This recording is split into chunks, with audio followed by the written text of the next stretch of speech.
Assalamualaikum warahmatullahi wabarakatuh.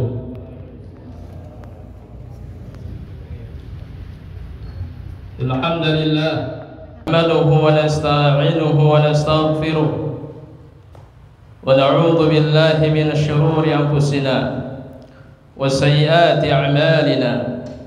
Man yahdihillahu fala mudilla lahu wa man yudlil fala hadiya lahu. Wa asyhadu an la ilaha illallah wahdahu la syarika lahu wa asyhadu anna Muhammadan abduhu wa rasuluh la nabiyya ba'dah. Ya ayyuhalladzina amanu taqullaha haqqa tuqatih wa la tamutunna illa wa antum muslimun. Ya ayyuhan nasu taqu rabbakum alladzi khalaqakum min nafsin wahidah wa khalaqa minha zawjaha wa batha minhuma rijalan katsiran wa nisaa wattaqullaha alladzi tasaaluna bihi wal arham innallaha kana 'alaikum raqiba. Ya ayyuhalladzina amanu taqullaha wa qulu qawlan sadida yuslih lakum a'malakum wa yaghfir lakum dhunubakum wa may yuti'illaha wa rasulahu faqad faza fawzan 'azima. Amma ba'd. Fa inna asdaqal hadithi kitabullah wa khairal hadi Muhammadin sallallahu alaihi wasallam wa syarrul umuri muhdatsatuha wa kullu muhdatsatin bid'ah wa kullu bid'atin dhalalah wa kullu dhalalatin finnar. Ikhwati fillah azanallahu wa yakum, hadirin wal hadirat, bapak-bapak, ibu-ibu jamaah Masjid Jami' Al-Jihad yang dimuliakan dan dirahmati oleh Allah Subhanahu wa taala. Kumaha Bapak Ibu darama? Alhamdulillah. Masih dalam pembahasan di balik keagungan at-tauhid.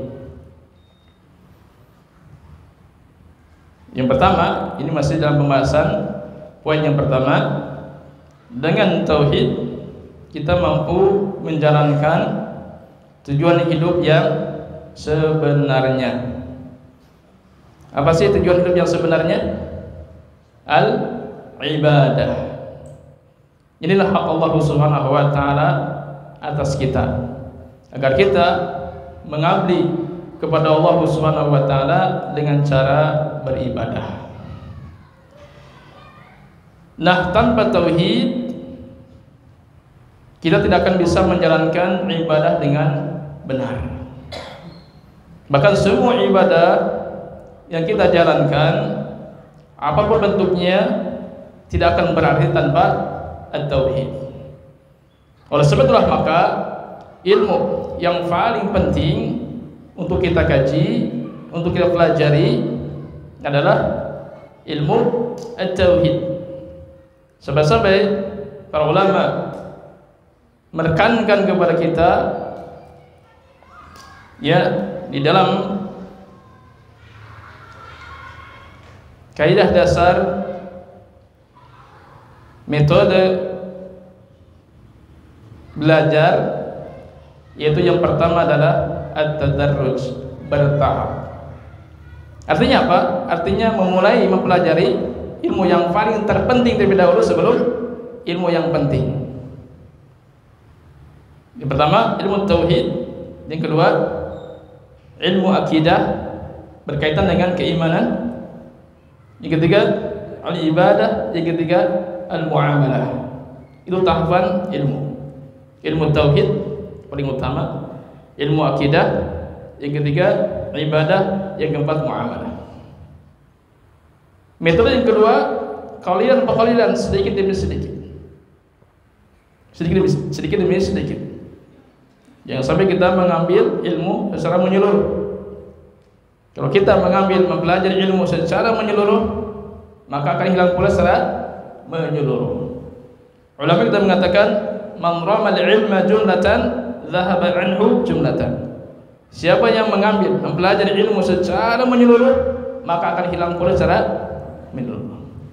Al-Quran Karim, apakah Allah Subhanahu wa Ta'ala turunkan secara menyeluruh sekaligus 30 juz? Jawabannya tidak. Al-Quran yang mudah, kata Allah, walaqad yassarnal Qur'ana lidzikri. Allah mudahkan Al-Quran. Ternyata Al-Quran yang mudah itu Allah turunkan secara berasur-asur, sedikit demi sedikit. Apalagi ilmu yang lainnya perlu sedikit demi sedikit. Dan yang ketiga apa? Ada istiqamah. Jangan putus setengah jalan, terus belajar. Yang keempat, serius dalam belajar. Jangan main-main, jangan malas, jangan dijadikan sebagai kegiatan sampingan. Justru belajar ilmu ini adalah kegiatan utama. Itu 4 kaidah dasar yang ditekankan oleh para ulama kita, ya, supaya kita belajar ini berhasil. Yang pertama tadi, bertahap, mulai dari ilmu yang paling terpenting terlebih dahulu, ilmu tauhid, ilmu akidah, ilmu ibadah, dan ilmu muamalah. Tapi yang kedua, sedikit demi sedikit, sabar di sini. Yang ketiga, istiqamah, continue, jangan putus setengah jalan.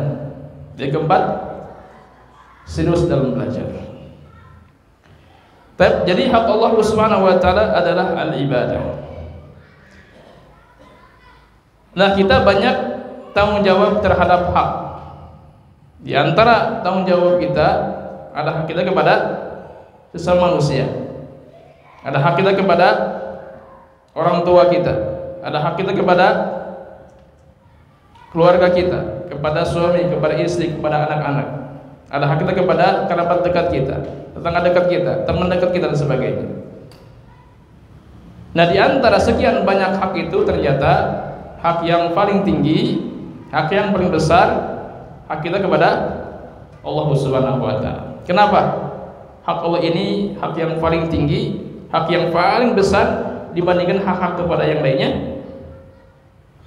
Apa kita pelajari? Apa alasannya?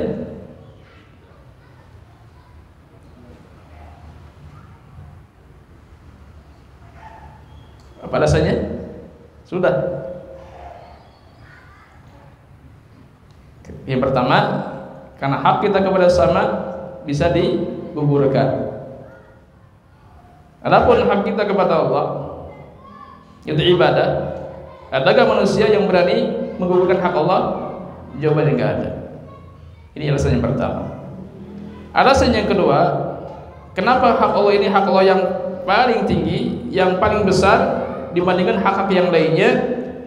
Jawabannya tadi, karena hak Allah hak diibadahi, sementara hak kepada sama manusia adalah hak ditaati, bukan hak diibadahi. Hak orang tua atas anaknya hak ditaati, bukan hak diibadahi. Hak guru kepada muridnya hak ditaati, bukan hak diibadahi.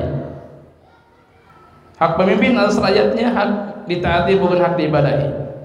Hak Nabi atas umatnya hak ditaati, bukan hak diibadahi. Tapi lihat, hak Allah Subhanahu wa Ta'ala kepada hamba-hambanya hak diibadahi. Karena ada perbedaan yang sangat mendasar antara taat dan ibadah. Setiap taat belum tentu dinamakan sebagai ibadah, tapi setiap ibadah pasti taat. Coba apa perbedaan antara taat dan ibadah? Apa arti ketaatan dan apa arti ibadah?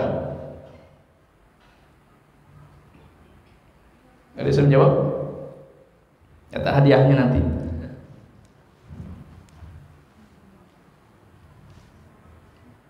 Maka ibu, ya biar atas nama ya.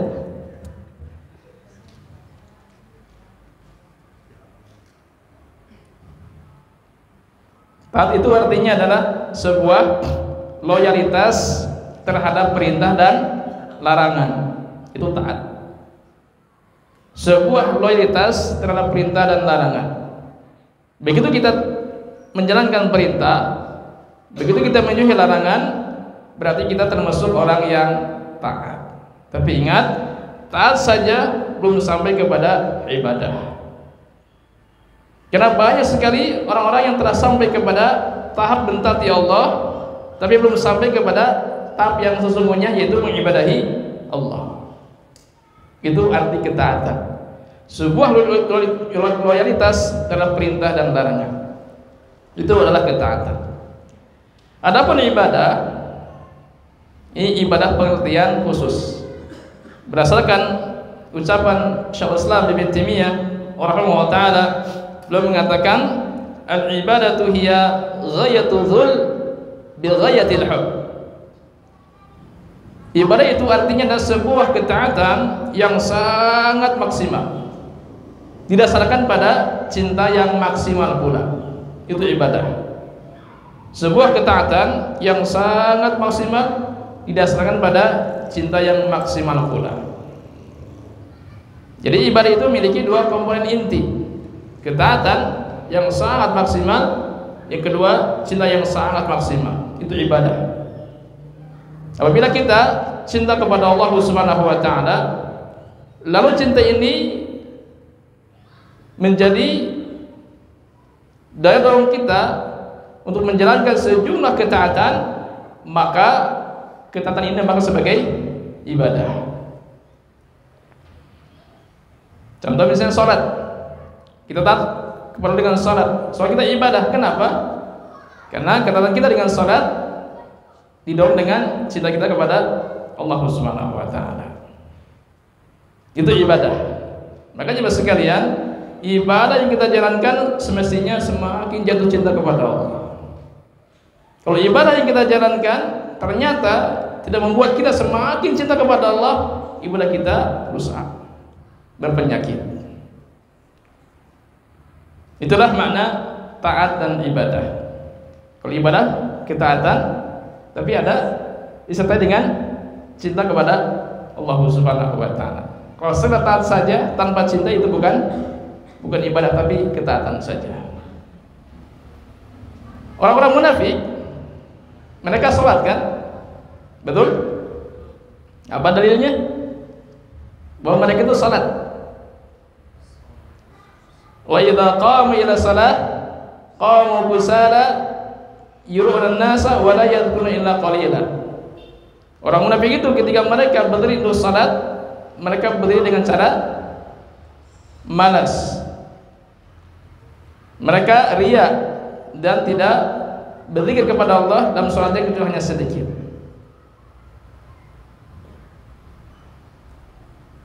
Orang munafik mereka salat, tapi seluruh mereka bukan dinamakan sebagai ibadah, tapi taat saja. Kenapa? Kenapa taat saja?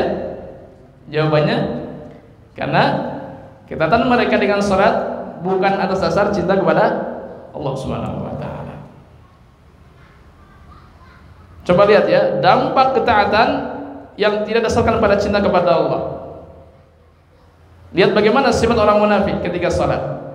Makanya di sini kemunafikan ada dua. Yang pertama, kemunafikan berhubungan dengan sama manusia. Yang kedua, kemunafikan hubungan dengan Allah Subhanahu wa taala. Yang pertama, munafik hubungannya dengan manusia. Apa? Ketika berkata dusta, ketika berjanji ingkar, ketika beri amanah khianat. Itulah kemunafikan yang hubungan dengan sama manusia. Adapun yang kedua, munafik yang hubungan dengan Allah Subhanahu wa taala, itu dengan salat. Dampak ketaatan yang tidak didasarkan pada cinta kepada Allah, coba lihat. Al-Imam Ibnu Qayyim rahimahullah taala, beliau menyebutkan di antara 6 sifat orang munafik ketika salat. Saya sering kali menyampaikan 6 sifat orang munafik ketika salat, biar kita semakin memperbaiki salat kita, semakin meningkatkan kualitas salat kita, agar jangan sampai seperti orang-orang munafik. 6 sifat orang munafik ketika salat. Yang pertama, ta'khiruha, mengakhirkan waktu salat tanpa udzur syar'i. Salat dinanti-nanti, salat diakhirkan waktunya. Kenapa? Berat. Makanya dinanti-nanti. Ternyata jemaah sekalian, berat kita untuk ibadah itulah penyakit kemunafikan. Terutama salat Isya dan subuh. Kata Nabi SAW, "Athqalu salat al-munafiq salatul Isya wal fajr." Salat yang paling berat dilakukan oleh orang munafik itu yang pertama salat Isya, yang kedua salat subuh. Jadi setiap kali kita merasa berat menjalankan salat Isya dan subuh, berarti di dalam hati kita terdapat penyakit kemunafikan. Jadi munafik itu enggak jauh-jauh, bisa terjadi pada saat kita melakukan sifat dan perbuatan orang munafik. Takhiru, mengakhirkan waktu salat, dinanti-nanti. Oleh karena jemaah sekalian, orang yang mengagungkan salat, memuliakan salat, dia akan bersegera hadir di masjid tepat waktu. Itulah orang yang mengagungkan salat, memuliakan salat. Bahkan adzan sebelum dikumandangkan, sudah nyampe di masjid. Itulah orang yang memuliakan salat. Baik, ini yang pertama, takhir, mengakhirkan waktu salat. Yang kedua, al-kasal, malas. Salat penuh dengan kemalasan. Ya, enggak ada orang munafik yang salatnya sungguh-sungguh, rajin, serius, enggak ada. Semuanya malas-malas. Ingat, malas kita beribadah.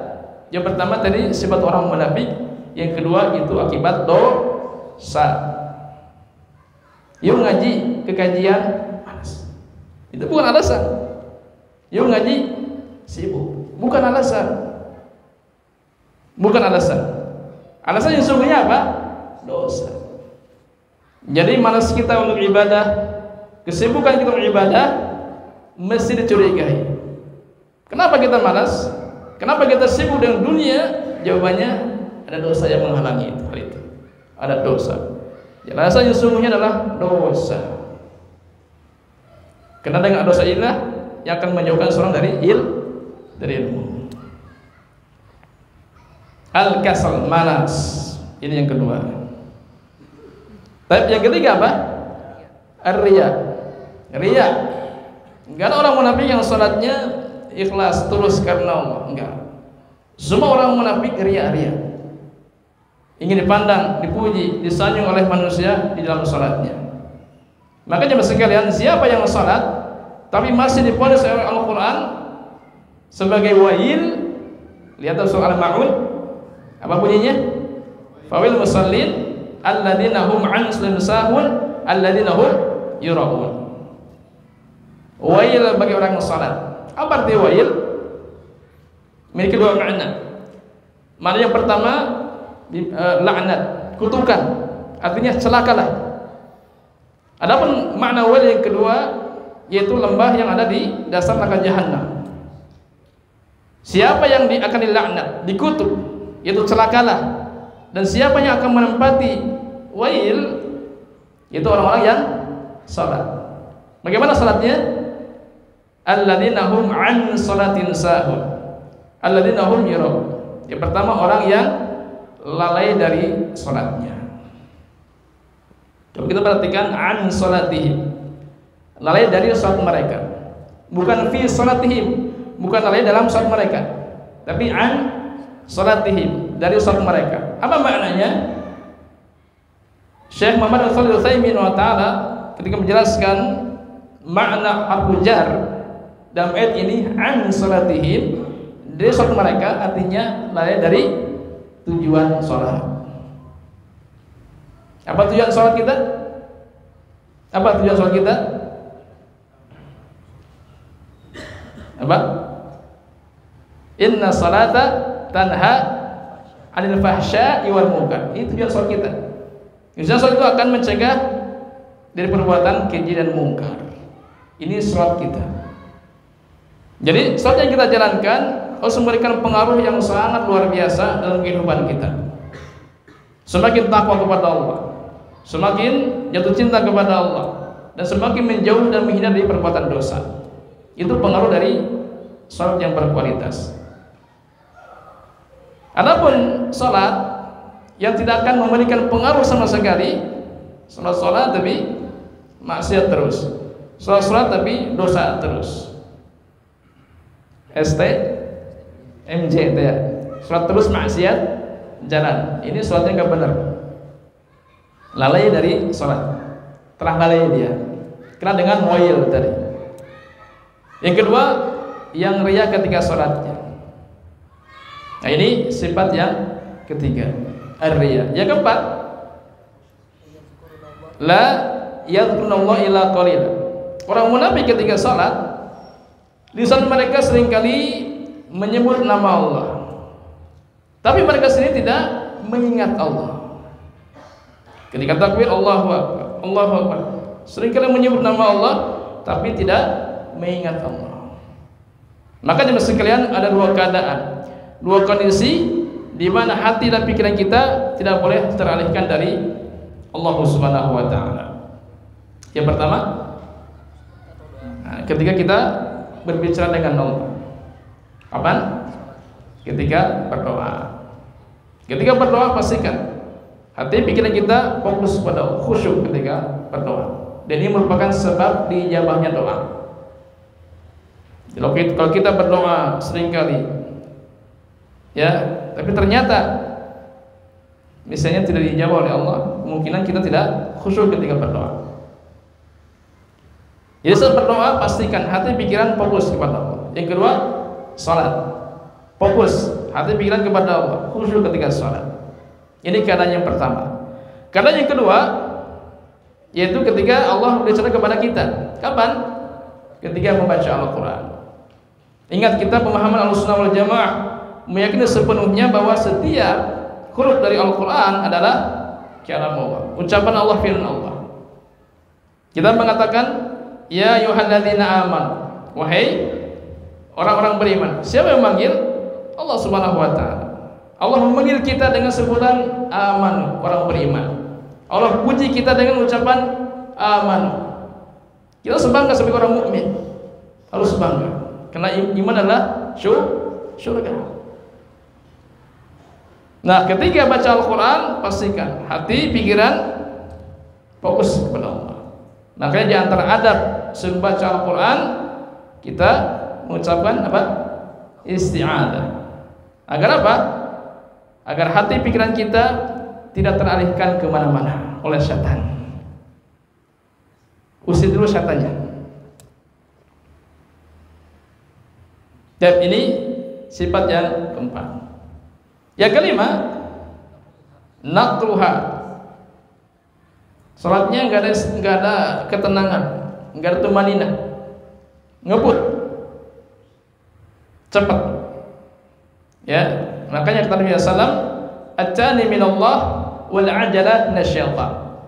At-tani minallah, ketenangan itu datang dari Allah, wal ajalah minasyaitan, sementara tergesa-gesa, terburu-buru itu datang dari syaitan. Jadi orang munafik ketika salatnya cepat berarti kemasukan syaitan berarti.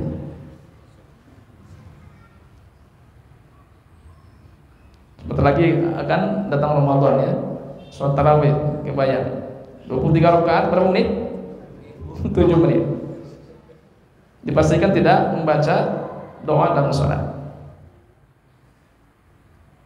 Tapi yang terakhir, yang keenam, kata Imam Qayyim rahimahullah taala, di atas sifat orang munafik yaitu la yashhadul jamaah, tidak menghadiri salat berjamaah bagi laki-laki.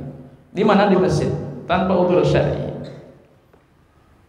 Mendengar azan sementara dia dalam keadaan sehat walafiat, enggak mau ke masjid, berat sekali ke masjid, padahal jaraknya dekat. Ya, jarak rumah dengan masjid dekat. Berapa meter? Dekat bawahnya. Tapi berat sekali melangkah ke masjid. Itulah orang munafik. Tapi kalau kita safar kemana? Bandung ke Jakarta, dijujur jaraknya jauh kan? Nah, disempatkan. Mudah sekali. Tapi kalau mau ke kajian, berat sekali. Padahal jarak antara rumah dengan masjid dekat. Ada apa tuh? Ternyata ada sifat penyakit kemunafikan dalam hati. Tapi inilah diantara 6 sifat orang munafik ketika salat. Yang pertama, ta'khiruha, mengakhirkan waktu salat. Yang kedua, al-kasal, malas ketika salat. Yang ketiga, ar-riya, riya ketika salat. Yang keempat, la yadhkuru ila qalila, tidak khusyuk ketika salat. Yang kelima, nakruha, ngebut ketika salat. Yang keenam, la yashhadu jamaah, tidak menghadiri secara berjamaah di masjid tanpa uzur syar'i.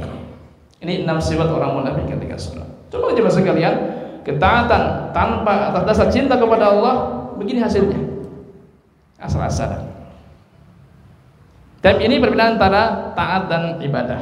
Sekali lagi, taat itu artinya adalah sebuah loyalitas terhadap perintah dan larangan. Adapun ibadah, ketaatan yang sangat maksimal dasarnya pada cinta yang sangat maksimal. Makanya ibadah yang kita jalankan lakukan semampu mungkin, artinya semaksimal mungkin. Itulah antara perbedaan taat dan ibadah. Nah, jadi inilah di antara 2 alasan kenapa hak yang paling tinggi, hak yang paling besar adalah hak kita kepada Allah Subhanahu wa taala. Jawabannya karena hak kepada Allah enggak bisa digugurkan. Adapun hak kepada manusia bisa kita gugurkan. Alasan yang kedua, kenapa hak kita kepada Allah hak yang paling tinggi, hak yang besar? Karena hak Allah adalah hak diibadahi, sementara hak kita kepada sama adalah hak ditaati. Baik, jadi ibadah inilah hak Allah Subhanahu wa taala. Di dalam hak Allah ini terdapat hak-hak yang mesti kita jalankan. Di dalam ibadah ini ada beberapa hak yang mesti kita tunaikan. Agar apa? Agar kita meraih kesempurnaan ibadah. Jadi jemaah sekalian, betapa beratnya hak Allah Subhanahu wa taala dalam setiap ibadah. Ya, kalau untuk menjalankan hak Allah ini hanya sebatas lahiriah saja, maka betapa mudahnya, alangkah ringannya menunaikan hak Allah ini. Akan tapi jemaah sekalian, untuk menunaikan hak Allah ini itu menyangkut hati. Ini yang membuat kita berat dalam menjalankan hak Allah dalam beribadah. Nah, apa saja hak-hak yang mesti kita jalankan di dalam menjalankan hak Allah? Apa saja hak yang kita harus tunaikan dalam setiap ibadah kita kepada Allah? Al-Imam Al-Qayyim rahimahullah mengatakan ada 6 hak yang mesti kita jalankan dalam setiap ibadah kita kepada Allah. 6 hak. Baik, hak yang pertama, ini hak yang paling berat. Apa itu? Ikhlas. Ini yang pertama. Mengikhlaskan ibadah karena Allah. Ini hak yang paling berat, hak yang paling sulit. Karena ikhlas ini adalah rukun dari semua ibadah. Apapun ibadahnya, maka rukun yang pertamanya adalah ikhlas.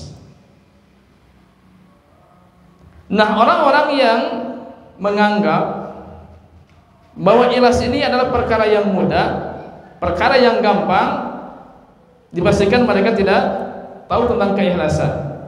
Dipastikan mereka tidak paham tentang keikhlasan. Dipastikan mereka tidak mengilmui tentang keikhlasan. Sementara orang-orang yang mengkaji keikhlasan, orang-orang yang memahami keikhlasan, mereka mengatakan betapa beratnya ikhlas itu. Makanya ikhlas ini adalah perkara yang dikeluhkan oleh orang-orang yang mulia. Ikhlas ini perkara yang dikeluhkan oleh orang yang saleh. Ikhlas ini perkara yang dikeluhkan oleh orang berilmu. Lihat para ulama, di antaranya Imam Sufyan Ats-Tsauri rahimahullah taala mengatakan, "Ma 'alajtu syai'an asyada 'alayya min niyati." Tidaklah aku memperbaiki sesuatu yang lebih berat, lebih sulit untuk memperbaiki dibandingkan dengan memperbaiki niatku ini. Soalnya beliau menyampaikan ilmu, kita bermuridnya itu memperoleh niat sampai 70 kali. Nah, ulama mengatakan ketika menyampaikan satu hadis saja itu memerlukan niat berkali-kali. Itu menunjukkan bahwa ikhlas ini berat sekali. Dan banyak kan kalau orang yang tidak mengkaji tentang keikhlasan, dia mengatakan mudah. Nah, dia hanya melihat ria itu ria yang nampak saja. Ingin dapat pujian sanjungan. Berarti ikhlas itu tinggal menyembunyikan amalan saja, mudah. Tapi ketika mengkaji keikhlasan ternyata itu berat sekali. Karena banyak ria yang terselubung dan tersembunyi. Mending mana? Mending belajar mau tidak keikhlasan. Mending belajar mengkaji keikhlasan atau mending tidak? Orang yang tidak mengkaji keikhlasan dia akan menganggap mudah. Orang yang mengkaji keikhlasan dia akan menganggap berat dan sulit. Mending mana?